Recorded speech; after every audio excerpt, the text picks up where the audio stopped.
নেশার করাল গ্রাস থেকে যুব সমাজকে রক্ষা করা সহ বেশ কয়েকটি দাবিতে সরব হয় ত্রিপুরা মহিলা সংগ্রাম পরিষদ।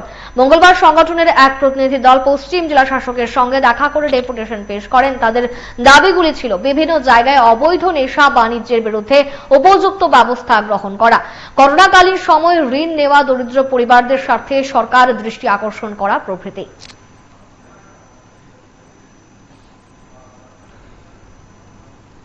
ত্রিপুরায় এখন ড্রাগসের অবৈধ বাণিজ্য চলছে, যার ফলে শহরতলি, গ্রাম, পাহাড় সব দিকের স্কুল কলেজের ছাত্রছাত্রী থেকে শুরু করে যুবক যুবতী ড্রাগসে আসক্ত হচ্ছে, যেটা সর্বনাশ ত্রিপুরার জন্য ডেকে আনছে।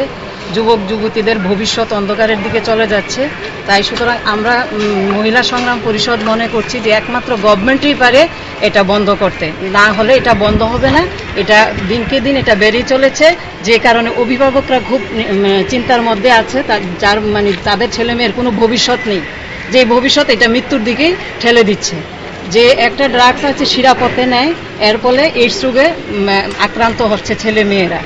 দ্বিতীয়ত আমরা যেটা মানে ডিমান্ড আছে, মানে ড্রাগসের বাণিজ্য রুখতে সরকার একটা কঠোর পদক্ষেপ গ্রহণ করুক।